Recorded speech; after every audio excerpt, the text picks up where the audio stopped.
Gua ucapin selamat buat lo yang baru aja lolos CPNS atau P3K tahun ini. Gua serius, selamat. Lo baru aja memenangkan Hunger Games versi Indonesia. Jutaan orang tumbang, dan lo berdiri sebagai pemenang. Orang tua lo bangga, tetangga lo muji, dan mungkin calon mertua lo sekarang senyum lebar ngebayangin lo pakai seragam coklat keki. Di mata masyarakat, lo sukses. Lo sampai di garis finish. Hidup lo aman, tua lo terjamin, dan lo resmi jadi mantu idaman. Tapi gimana kalau gua bilang, tepuk tangan dan pujian itu sebenarnya adalah pintu gerbang menuju penjara finansial 15 tahun ke depan.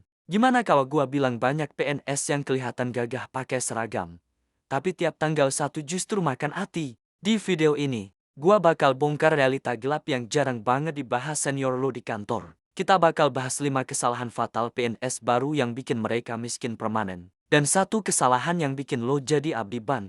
Bukan abdi negara. Biar gampang, gua kenalin lo ke teman imajiner kita. Namanya Raka. Raka umur 24 tahun. Baru aja terima SKPNS 100%. Hari pertama kerja rasanya kayak raja. Meja baru, AC dingin, wifi kencang. Belum seminggu Raka kerja, tiba-tiba ada sales bank masuk ruangan. Atau mungkin seniornya nyeletuk santai.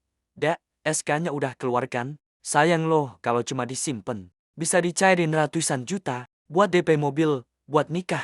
Dan di titik inilah, bencana finansial Raka dimulai. Raka gajinya cuma sekitar 3,5 juta. Tapi ditawarin cash ratusan juta. Matanya langsung hijau. Gila, gua kayak mendadak kaya. Tanpa mikir panjang, Raka tanda tangan kontrak. SK ditahan ban. Uang cair, mobil baru, traktiran. Gengsi naik. Sampai bulan depan, gaji masuk. Bukan 3,5 juta, tapi sisa 700.000. Kenapa? Karena 2,8 jutanya dipotong otomatis buat cicilan. Raka bukan lagi abdi negara. Raka resmi jadi budak bank. SK itu sakti buat bank, karena gaji lo dijamin negara. Risiko bank nol. Tapi buat lo, bunuh diri finansial. Karena ngerasa aman, banyak PNS baru mulai cosplay orang kaya. iPhone cicilan, mobil kredit, KPR di luar kemampuan. Bukan karena butuh, tapi karena pengen kelihatan sukses. Padahal gaji PNS tanpa tukin besar itu kecil. Kalau lo samain gaya hidup lo sama anak startup atau MNC, lo bakal boncos. Luarnya nicis, dalamnya nangis. Senior lo mungkin baik, tapi belum tentu benar. Ambil aja hutang. Kita PNS aman. Coba cek hidup mereka. Tenang atau dikejar debt collector.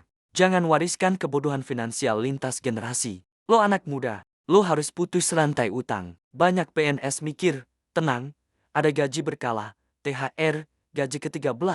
Bangun, kenaikan gaji 5% 2 tahun sekali. Harga hidup naik 10-15 setahun. Ini matematika kemiskinan. Gaji lo jalan kaki, harga barang lari sprint. Karena ngerasa anti pecat, banyak PNS berhenti belajar. Ngapain upgrade skill? Otak itu kayak otot. Kalau gak dipakai, menyusut. Kalau sistem berubah dan lo gak punya skill lain, lo gak punya nilai jual. Solusi jadi PNS cerdas finansial pertama, simpan SK lo. Kunci rapat, jangan sekolahkan kecuali hidup mati. Kedua, hiduplah di bawah kemampuan. 5 tahun pertama prihatin. Ketiga, bangun dana darurat dan investasi. Keempat, cari side hustle. Manfaatkan waktu luang PNS. Jadikan gaji PNS buat hidup. Jadikan side income buat kaya. Closing ingat Raka, jangan jadi Raka. SK lo itu tiket mengabdi, bukan tiket jadi budak ban. Kalau lo kenal PNS baru, tag mereka. Kita bangun PNS yang waras, kaya beneran, bukan kaya kos-kosan. Selamat bekerja, selamat mengabdi, dan salam energi muda. Peace.